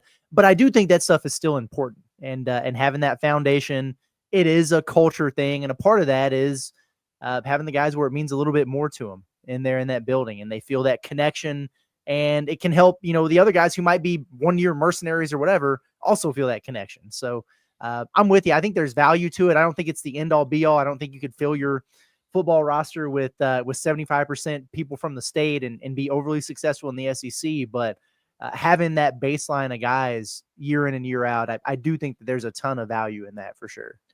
You know, we always hear coaches say this terminology. I don't think it's as much anymore, but like build a wall around the state, you know, of like, you have to have, like, you can't let people just come in. That's kind of how I view it, of like, listen, every year. So if you look at the top 5 players in the state of Arkansas, this particular class, obviously I believe Beal is the number 1. He's a 94 4-star, like a really solid top 150 prospect. And I believe there's a couple other 4-stars in the class. Some years you might look at it, and those top 5 players in the state of Arkansas, it might be 5 4-stars. Some years it might be 1 4-star and, you know, a few mid-range 3-stars. It's going to vary year to year. And so it's like, you don't always have to take 8 Arkansas kids in your guys. You don't always have to take all the top guys or whatever. But I feel like if at Arkansas, if you're the head coach at Arkansas, I think you get to make that decision. John Calipari gets to make that decision. He gets to look at the top 3 players in the state of Arkansas every year. J.J. Andrews, he's going to take him because he's a John Calipari type of player. Some years, you know, Boateng, not going to take him because, like, the top player in the state of Arkansas isn't a John Calipari type of guy. That's the mindset that I view it through, of like, if you're the head coach of the University of Arkansas in any sport, you get to decide if the top players in your state come to you or not. And some years there's going to be a lot of players in the state that should and will come to you. Some years it might only be just a couple, but I think you should be making that decision rather than, I mean, literally at one point, the top 5 players in the state of Arkansas, none of them in this class were committed to Arkansas. And that is unacceptable to me. Yeah. I think it's also about, like, you know, it's one thing, you can't get every single in-state commit because not every player is going to want to come to Arkansas or anything like that. But you just really can't let them go to another SEC school. Like, that's the biggest thing. Like, you know, it's if it goes to LSU, Bama, Georgia, there's only so much you can do even in those cases. But nothing pisses me off more than seeing an in-state kid going to Ole Miss or Missouri or Oklahoma or anything like where it's not, oh, well, you know, they just want to get away from home. Oh, what? By going 2 hours further? Like, come on. No. Like, you cannot allow the regional SEC teams to come in and poach your guys, especially. Eli Drinkwitz is way too comfortable dipping his toes into the Arkansas waters, man. It gets on my nerves. It happens too often, and it needs to stop. And so I'm glad that Arkansas just went and flipped that running back. So me too. Which, by the way, folks, because again, there's so many things that we're going to talk about. Tomorrow, we are going to maybe go through a little bit of the current roster on who's going to be, maybe possibly at Arkansas. Maybe some players we can look at coming back to Arkansas under Silverfield. Do you want them to, anything like that? We're going to evaluate that roster and kind of go through it because this is going to be a really crazy time, but a fun time for seeing what the roster and how it all plays out. Again, a lot of super chats. Really appreciate all these folks. Appreciate all of it. Over 18,000 million people are watching today, so be sure to subscribe and check it out. Shout out to our guy Dre, says the photos of Silverfield arriving in Fayetteville was so sad. Cal had the band and fans everywhere. I get there's a difference, but just Silverfield and Hunter Yurchek wasn't great. Yeah, that was definitely strategic on their part. I'm sure that they would have put the word out there a little bit more and kind of organized the little pep rally thing there had the outcry not been what it was initially. Guys, it was bad. I know that we're 24 hours removed from it now and everybody's feeling a little bit better. This time yesterday, it was contentious. I've never seen anything like it with Razorback fans before, just unanimously being really, really upset about a situation. In hindsight, because I felt the same way of like, man, I can't believe they didn't have much else for him there. Given the tenor of the reaction of the fan base right afterwards, I can't really say that I blame him. He'll get his hero's welcome here soon enough, but man, oh man. I really do. You know what I'm about to do here, guys? Y'all are going to be stunned. I'm going to give the fan base some credit here because I think most have kind of understood where their anger came from, who it should be directed at, and it didn't take long for a lot of people. Matter of fact, there was a guy in my mentions yesterday. I was going back and forth, and he was like really mad at the start, and then by the end of the conversation, he was like, you know what? I'm actually not that mad at Silverfield. In fact, I hope he does well, and I think there's a lot of people who have done that, and so I do actually believe that like on Thursday, there's not going to be a bunch of Hog fans like wearing bags over their heads and being like, you suck, Ryan Silverfield. I don't think it's going to be that way. And so I think there's always going to be bad apples. There's always going to be people who are mad no matter what. But I do think the general public does understand. Like they understand who to be mad at. They understand why they should be disappointed in certain things. But I don't think most Hog fans are going into this with like an anti-Silverfield agenda. Right. Exactly. And I think that fans are just, they when they have something happen like that, they lash out into anything that's there. There's like, I look at it almost like a Dallas Cowboys situation. There's a lot of people that hate Jerry Jones, but if he brings in a new quarterback that they don't like or something like that, is it really that quarterback or is they mad at Jerry Jones? It's like, well, they're more mad at Jerry Jones, but again, it's a matter of directing any sort of angst that you have the right direction. I will say, last thing I'll say, and it's not going to take long. It also depends on like what is your method of your process of why you believe in something. Like if you believe Arkansas football is going to be good and it's going to be because of great decisions made by Hunter Yurachek, it's going to be hard to sell me on that. But if you can sell me on, hey, we got this young coach who maybe he's better than we realized and he's doing a good job recruiting and he's going to bring in a good staff and they're going to make good decisions and they're going to have a good culture inside their locker room. That's a lot easier for me to believe. And I think when you talk about the coaching search, we couldn't escape the Hunter Yurachek side of the equation because that was the entire thing of like, if Arkansas is going to land a good coach, it's going to be because of Hunter Yurachek. And that's why we were always so skeptical. And so it's like, if you think Arkansas is going to have a good football season this year, it doesn't have to mean that you believe in Hunter Yurachek. Arkansas had good football seasons under Hunter Yurachek before. They weren't because of him. They in fact, some of them happened in spite of him. And so, yeah, if you're going into this football season being like, yeah, Hunter's going to have to make a ton of good decisions, yeah, that's probably a little bit tough. But, now that this is going to be hopefully out of his hands and now Silverfield and his staff can just go coach and do their thing, now it's a completely different conversation. Yeah, and it's like what Dre also appreciates Super Chat follows up with says they could have had the cheerleaders and the band there to make it look exciting, which I agree with that too. It's like, it doesn't have to be the fan things, but yeah, at least have somebody out there, a bunch of people dressed in Razorback stuff welcoming them. But hey, he's still the coach though. So it's not like that scared him away. I hadn't done that. Appreciate the Super Chat, Evan. He says, I was getting gas outside of Joplin. Next to me was Sam Pittman. He seemed in good spirits, told me how nice he thought my truck was, despite him driving a Raptor. So where are you driving? Joplin. Yeah, I'd say I was trying to think of the connection that he would have up there. Because it's not like you just maybe go through it to go to Kansas City. I don't know. I have no idea. To Branson, maybe? I don't know. Do you go through Joplin coming from Hot Springs? He definitely seems like he needs to take a trip to Branson. Sam Pittman in Missouri, Branson seems like where he would go. Listen, well, I'm happy to hear that Sam Pittman's in good spirits. Can I say something real quick, guys? I kind of miss Sam Pittman, not as the head coach, not as the, I don't want him to be in charge of my program, but I do kind of miss his presence. I kind of want him around. Mm-hmm. Well, I mean, I don't know where you're probably not going to get that anywhere because he's not on social media. So, right. Which also is another thing too about Ryan Silverfield. I noticed he doesn't tweet a whole lot. He's kind of like in the Sam Pittman thing, which doesn't matter. I don't care if he wins, but still just going to wonder if that changes at all with his social media presence. And if he adds that, let's see. Appreciate Cannon over here. Remember 7 months. Gosh, we got to the 7 month stretch here. Wow, man. Once we get to getting to that point, man. We're into the final trimester. It says, got my tickets for Wednesday. Hope to see everyone there. Yeah, it'll be a good one. Everybody better be there. I'm happy to hear that someone will be attending a game at Bud Walton Arena. That's great news. That I think we can all agree that's notable. Yes, which I know we'll talk about a lot on Wednesday too. when we're at Blue Ember Smokehouse. But man, it's like if there's not at minimum 18,000 people there, I'm gonna be pissed. I'm just gonna be upset. Just gonna be honest. They've got we need a throwback Bud Walton game for sure. Yes, desperately. I hate to admit it. I went back and watched. I watched Louisville, Kentucky, and I watched Louisville, Cincinnati, which is the game I think they struggled in the most this year. They're really good, really good. It's gonna be tough. Best freshman point guard matchup we've ever seen at a University of Arkansas game. Oh my gosh, yeah. Mikael Brown versus Darius Acuff. That is as good of a freshman point guard as you can find. Those two guys are that. Seeing them play head to head, that's going to be pretty. We won't see something like that for a while. It's going to be a lot of fun. Yeah, I can't wait. And again, fans, they're going to need every bit of the energy and atmosphere to help them out. They've already dropped 2 of their big games. And we got a few more left in the non-conference. So take care of the one that's at home. Do that one for sure. Yes. Take care of that one. Don't start with an L with Silverfield. Let's not do that. Let's see. Our guy Omri says, be a part of the change, not a reason that it can't. This job is hard. Make it easier by supporting Wupuk Sui. Let's do this, coach. So there we go. Feel you, man. I like that a lot. Yep. This was actually just from the jump because not only did Michael become a member, which we appreciate, Michael also says with super chat says, "Hey guys, I'm actually low key excited for this hire. My brother texted me last night and he's bringing his GM from Memphis with him.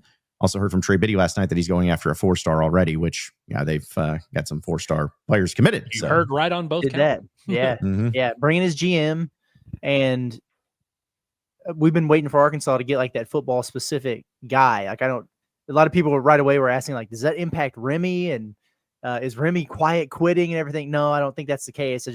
If you remember when he got the job, it was okay. Well, there's going to be like a whole staff like branched out, and you're going to have like specific GMs for all the sports or whatever, with football being like the primary one. Well, this actually makes a lot of sense. If he's bringing somebody that he's super familiar with over, this is a good thing for Arkansas for sure. Yeah. So he's bringing his strength and conditioning coach over as well. Correct. Yeah. And great news for Arkansas. Yeah. Which to your point though, about Remy Cofield, it's like, from my understanding is that there's not been any sort of communication that Remy's role is changing. Like he's going to stay in the same role with Silverfield coming in, because Scott Gasper, who was his GM at Memphis, he was also the director of player personnel at ACU, also the director of recruiting at West Virginia, and director of player personnel in Indiana. So it's like he could be one of those roles, essentially. It doesn't specifically say he'll be the GM, but I know that was kind of weird because people see, GM must be the new GM. Mm-hmm. I don't know if that's for sure the case, but yeah, I got the strength and conditioning coach come over. What was his name again? I retweeted it, but Noah Franklin. Noah something. I know a Franklin. I know a Noah too. Built an arc. Hopefully, and he's helping Arkansas shoot better. Yes, that's true. They got that thing calibrated this year, so. Yeah. Well, I hate to be this way, guys, and this is nothing against like Ben Souders or anybody. It's just like, man, I feel like the strength and conditioning for Arkansas, it's been a minute since they've had one that's like, man, it's really good. Like Ben Herbert, I think, did a pretty fairly good job, although everyone was just like, oh, he's breaking everyone's foot, which I don't think that was his fault. But yeah, that's one of those things where people don't truly understand how important it is until it's not there. So hopefully old Noah Franklin can be the guy. He's an ex-Oklahoma State and NFL offensive lineman.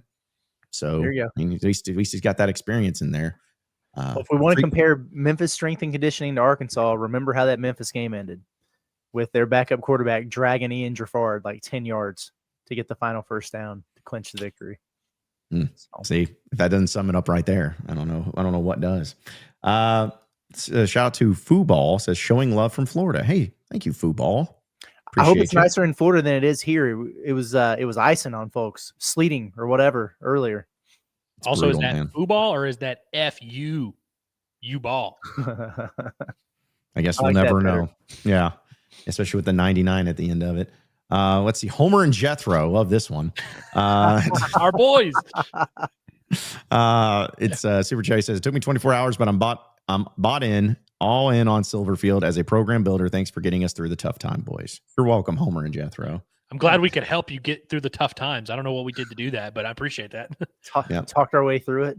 Yeah. Yes. Program builder. That is one thing that we can talk about, like strengths and weaknesses and everything. I saw some of the offensive rankings over there that were maybe better than I thought they would be, under Silverfield at Memphis. But it does seem like he's a culture guy. You know what I mean? Like that his guys tend to play for him, and that's always good. That was like the only thing Sam Pittman had going for him in the beginning, and then that went by the wayside. But I think that's an interesting term that you throw out there, program builder. I also, so in obviously if someone in the chat is gonna say, well, Curtis, Mike Norvell, Justin Fuente, blah, blah. You know, I know, but it's like, dude, when you're at somewhere for 10 years, by the way, he was the head coach for whatever it was, 6 or 7. He was there at Memphis for 10 years.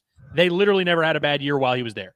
Now, is it all because of him? I don't know, but it's like, I do think there is something stable about that. And by the way, that's why Memphis beat Arkansas in football this year. They had an objectively worse team, worse roster, but when the fourth quarter came down to it and it became winning time and it became a battle of wills, a battle of which team wanted it more, Memphis wanted it more, which we saw in that fourth quarter. I don't know. Again, I don't know if it's because of Ryan Silverfield, but he certainly didn't do anything to detract from that. And so I think there's something to that. And to the offensive numbers you pointed out, Curtis, I think Memphis is one of 6 teams in the country who have been top like 10 in scoring offense the last 3 years. Every year the last 3 years, it's like them and like Alabama or something. Like it's a pretty good list.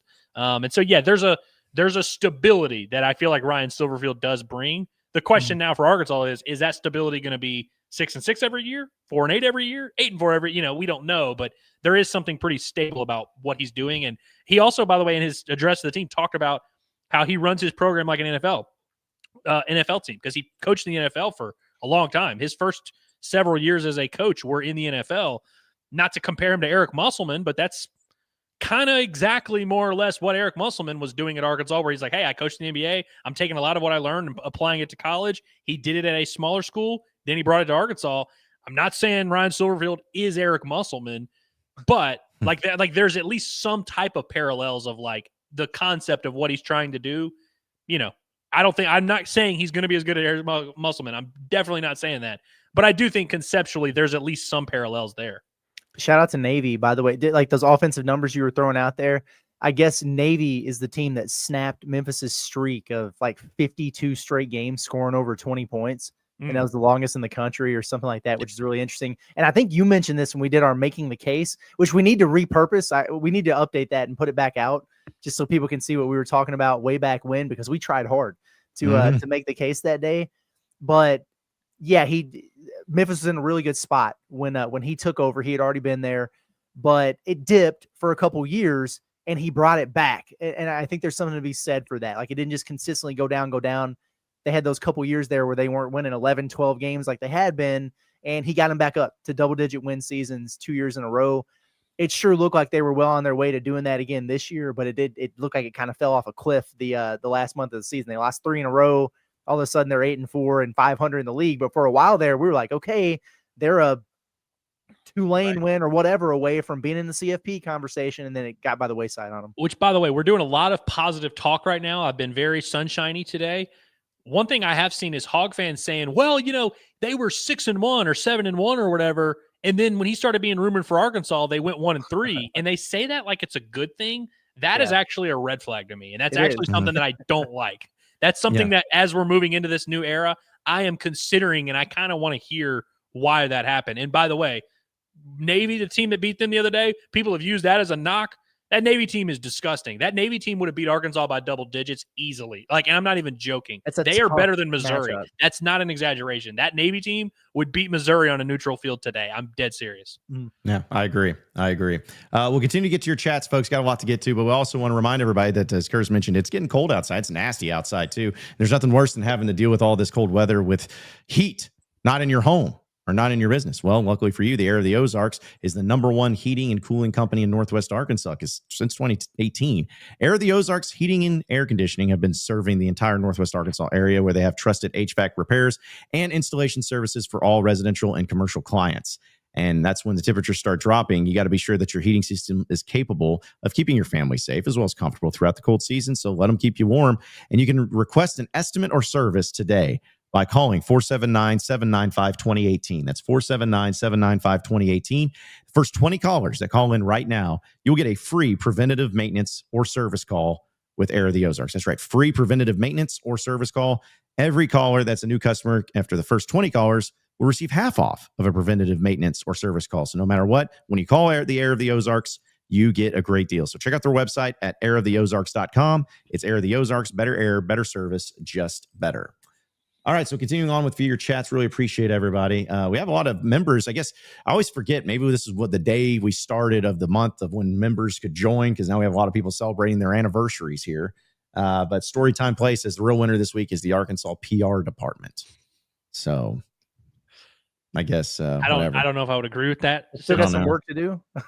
Yeah. Still taking some time there. They're working hard. They're earning their paycheck over there. I'll give them that. Yeah, they're definitely doing a lot of unique things to make that work. Finch says, thanks to Curtis for the long pot at the Palace to help lift our spirits. It's confirmed now that we're a basketball school, but I'm still supporting the Hogs no matter what. There we go. Yeah, it was a very upbeat pot at the Palace this morning. Now, if they lose on Wednesday, it's going to be the exact opposite of that. I was just over it with the stinking thinking. So any way I could spin Arkansas into the best basketball team in the country, I did that, while simultaneously ranking them 6th in the SEC power rankings. Well, there you go. Well, Steven, our guy Steven says, appreciate super chats. I need y'all to sell me on this hire along with a good transfer portal to get me back into this football program. I'm with y'all on it. It's not Ryan Silverfield's fault. Just hope he can prove me wrong. Well, you listened to the whole show today? Yeah. Yeah. I watched the show, but I would also say, like, one, we don't have to be sold. Like, if you were like absolutely sold on December 1st, the first day of his tenure, despite the fact that there has been some good things, like, I think that would probably be a little bit weird if you were like, oh yeah, I can't tell you right now without a shadow of a doubt that Ryan Silverfield's going to win any games at Arkansas. And I also can't tell you without a shadow of a doubt that he's not going to be great, and so it's like, I as much as we've talked about the pros and cons and what could go right, what could go wrong, that's not what we're attempting to do here, is be like, we're trying to convince you guys that Ryan Silverfield's going to be awesome, because we don't even know that. Like, honestly, we just don't. Yeah, we only know what we know. And that's what we know is so far. He's got 3 commits. That's what we know. That's exactly right. We got 3 players to build this empire with so far. Let's do it. That's right. That's right. David, been a member for 7 months, says you have to eat an elephant one bite at a time. First deadline is high school recruiting and getting this class right. He's making the right move so far. That's a great point, in that, like, we can only live in the moment that we are in right now. And the moment that we are in right now is 2 days before signing day. And, he's making some steps to help that. Sometimes it is that simple. It's 3rd and 4. We need a conversion. Let's get a conversion, and then we can move on from there. I'm going to start saying that. I like that. You can only eat an elephant one bite at a time. It's good. Yeah. Well, I don't know many people that eat elephants, but I'm assuming that if everyone does, you have to do it strictly one bite at a time. Shout out to our guy Fishman. Appreciates a silver kills werewolves. Maybe this finally kills the curse we seem to be in. He kills werewolves? That's exactly what I was thinking. Silver, like the actual element. Okay. Yeah. Gotcha. Yeah. It's just, I had to think about it too. So I was like, did he play Arkansas State, the Red Wolves? Like, what's going on? Yeah. Shout out to Sean, who's a new member. Appreciate you, Sean, so much. Guy Dre, also another super chase, says, I gave myself a day to be mad. Now I'm back on the positive train. It's a lot of people, man. Yeah. A lot of people. I mean, listen, and that's a perfectly normal place to be, frankly. Right. Shout out to Michael, also for super chat, says, you should add an undecided to the poll. I will wait until the transfer portal season is over to make a decision, which is a fair thing. Like, it's totally fair. But that's the thing, is like, if I put undecided on there, then it's like, not to say that you can only live in 2 extremes, but it was more just a gauge about Arkansas of like which way you leaning more towards, because the undecided I think would win overwhelmingly. But, I wanted to see compared to what it was yesterday, strictly of what the difference was there. Shouts to David, who's a new member. Appreciate you, David. Thank you. God bless. Shout out to Jane Neighbors. We're beating Louisville by 15 on Wednesday. So I hope so. I hope so too. Yeah. I would, if Arkansas beat Louisville by 15 on Wednesday, I would just be such a happy man, and I would be so dismissive of those first 2 big games. Yes. Like, I would just never talk about Michigan State or Duke. Oh my gosh. We will be all the way back. For sure. By the way, what do you guys make of Bet SARACEN having Louisville as a 2.5-point favorite? Fair? I think it's fair, frankly. Okay. Yeah, if I were going to make an argument, I would make an argument they should be favored by like 5 or 6, honestly. I think with the Bud Walton, we'll see what the crowd is. It's hard for you to be – I know we always joke about like Bud Walton no longer being a 10-point swing or whatever, but it's like it really is. Even on a Wednesday night at 6 p.m., it's tough to be favored by more than a few points against Arkansas. Even a bad Arkansas team. It's like even one of those bad – like the last Muss team, what was the lowest they were ever favored, or what was the biggest underdog they were at home? Probably not by a ton. I wouldn't think, if ever. Yeah. Very seldom does it happen. Not a burner. I got a lot of these, but appreciate for also been a member for 7 months. Says, man, already 7 months. Don't think Silverfield is a great hire, but going to support him till the wheels fall off. Go Hawks. Fair way to do it too. Yeah, we got a lot of reasonable folks in the chat today. Yeah, who would have guessed that? Hogs by 94, also a 7-month member, says, got my temper tantrum out of the way. Now I'm ready to get behind the guy. He doesn't deserve the misplaced 100-year check hate and took a job no one wanted.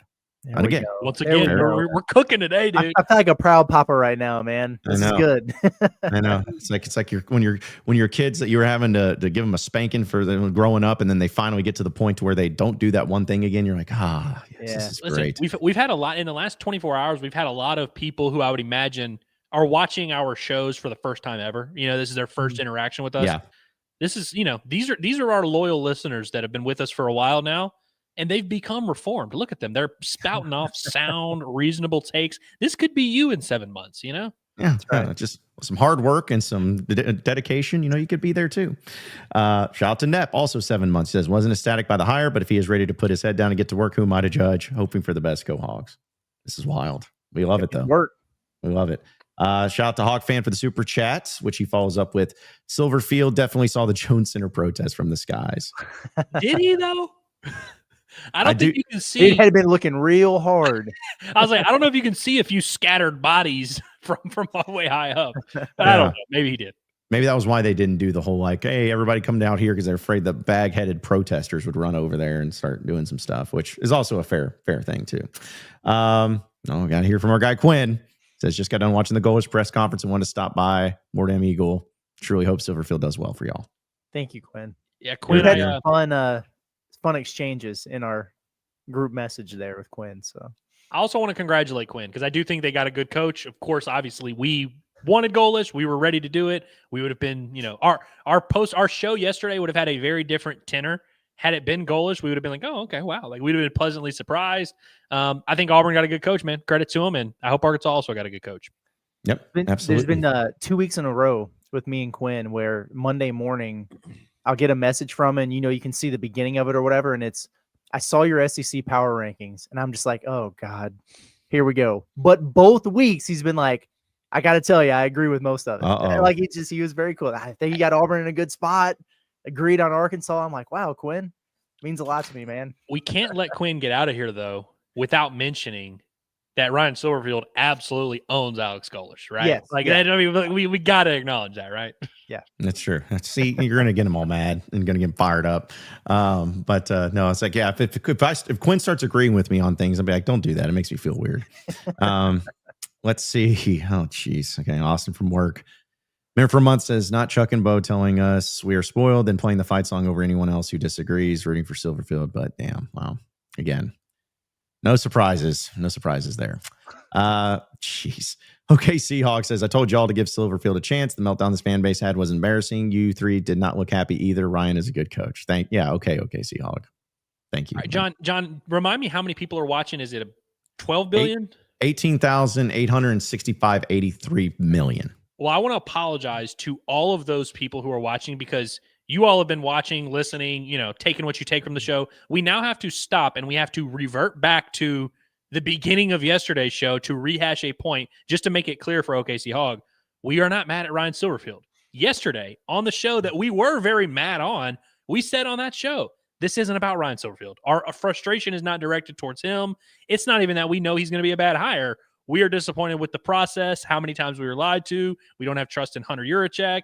They got swindled by Alex Goalish. That's what we were upset about, and that's what we spoke to, which I feel like we articulated yesterday. I understand that, you love Ryan Silverfield, and your entire case for it is he beat Alex Goalish. Because you remember OKC Hog used to do the thing where he was like, we got to hire Goalish. Then Silverfield beats him, and he's like, we got to hire Silverfield. I hear you, man. Also, it's like, is this the earliest victory lap of all time? Like the earliest of all time victory lap. He's like, I told you he was a good coach. It's been one day. Like, literally, his tenure has started 24 hours ago. How are you already like doing a victory lap on his tenure? That's crazy. Yeah. I was saying, I love what things like OKC Hawk is. It's always gives me a lot of joy to see people pay us money to be wrong.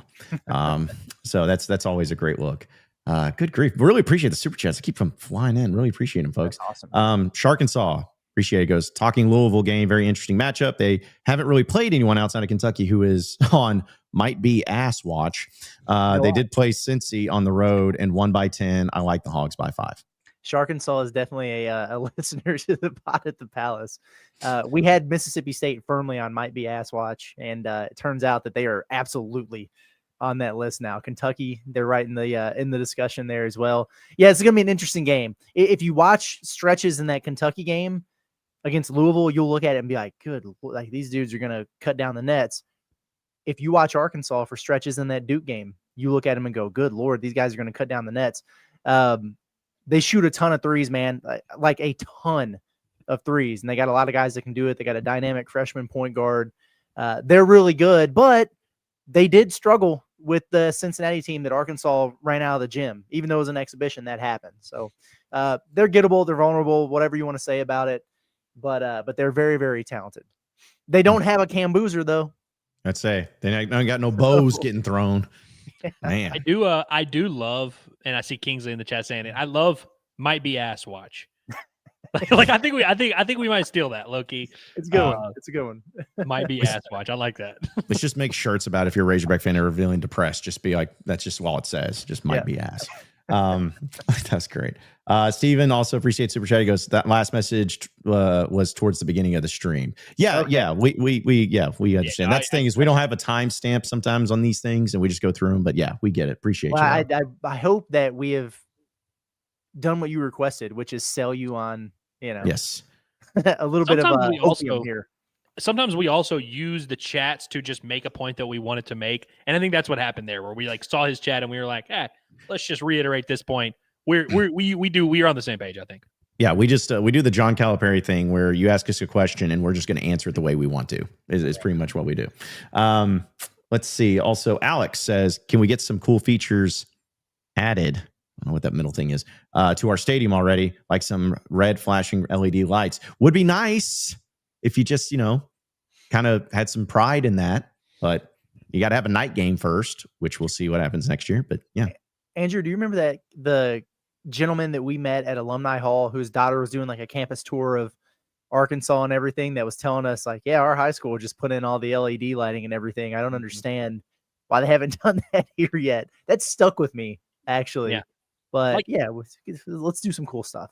It's not free, obviously. Like, it does cost money to get that kind of stuff, but it's like when literally every single other SEC team has it, it's probably time to do it. As we said the same thing about hiring a general manager last year.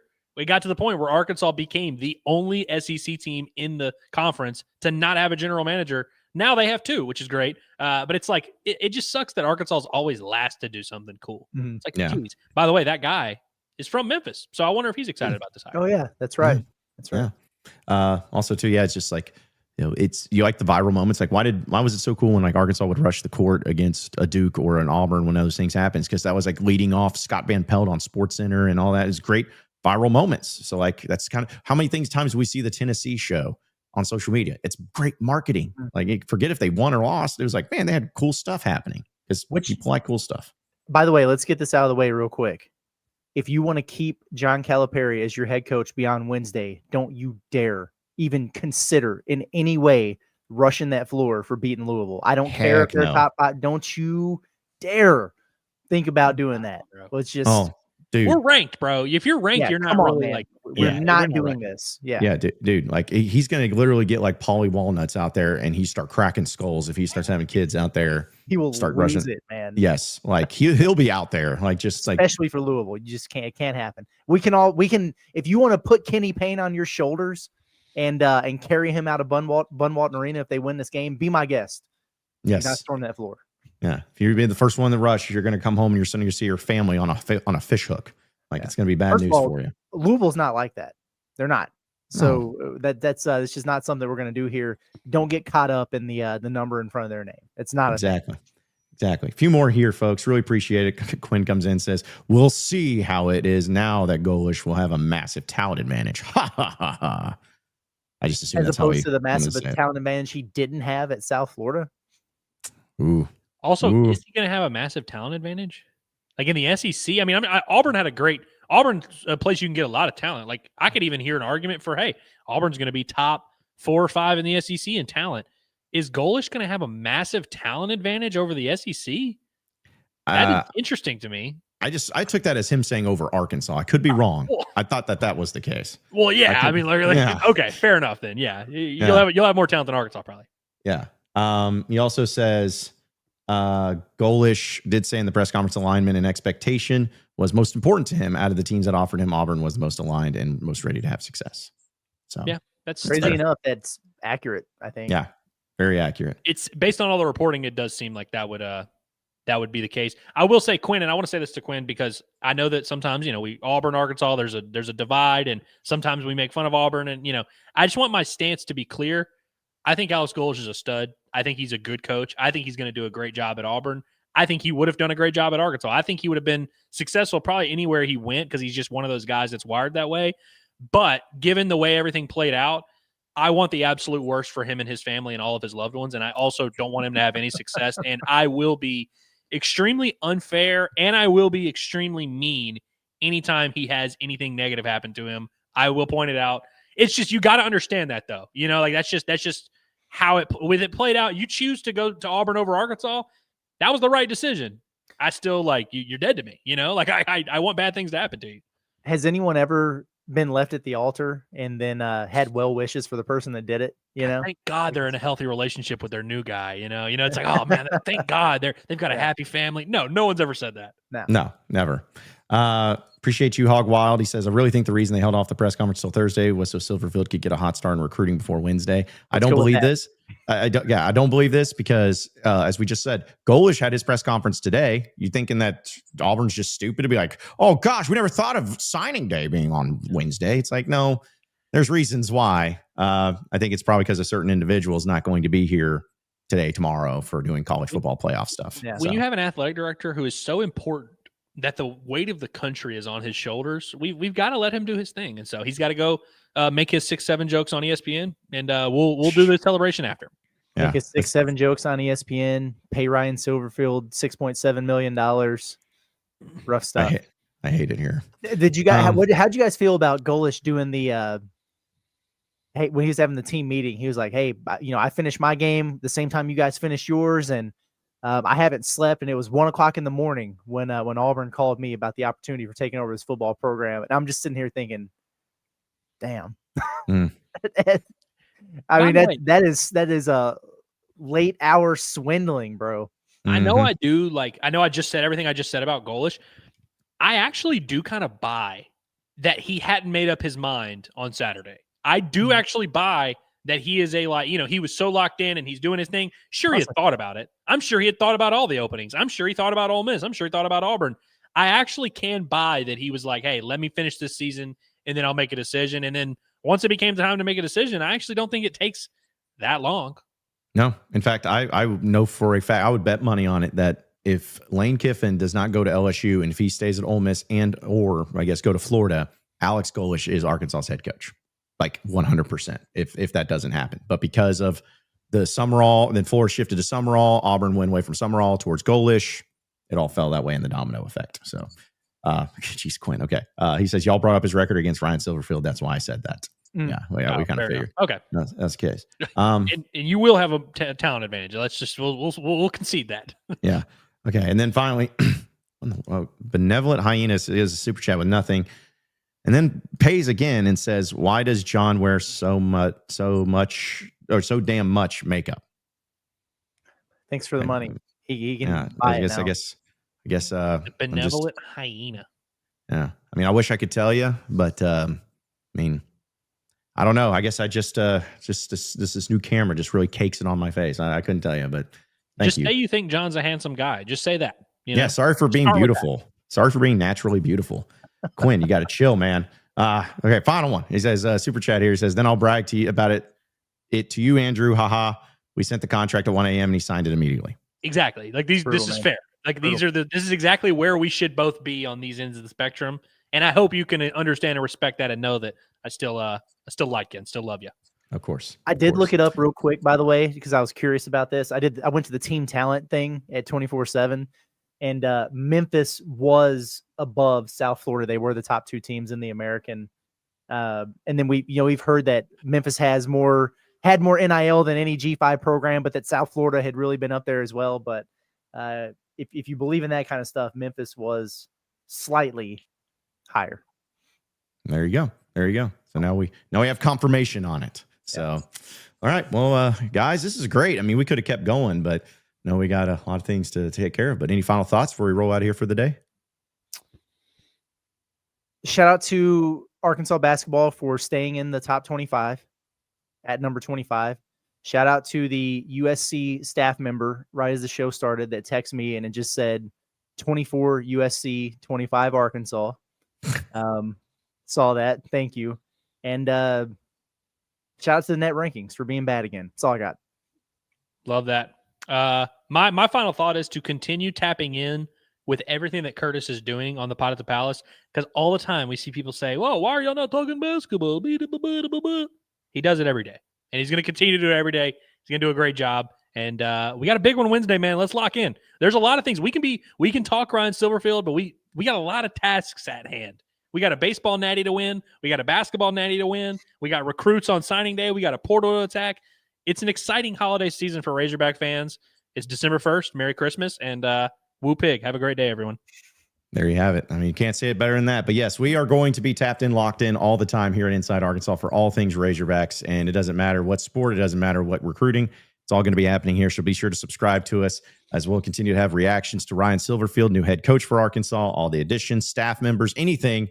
We're always going to be having it and talking about it right here. So be sure to subscribe. Follow us on social media at Inside Arkansas and our audio version of podcasts, wherever you can find podcasts. We'll do it and keep it going from here. That'll do it for us today. For Andrew Ellis, Curtis Wilkerson, Dudley Dawson, intern Cameron, I'm John Neighbors. Same sports show, same sports channel.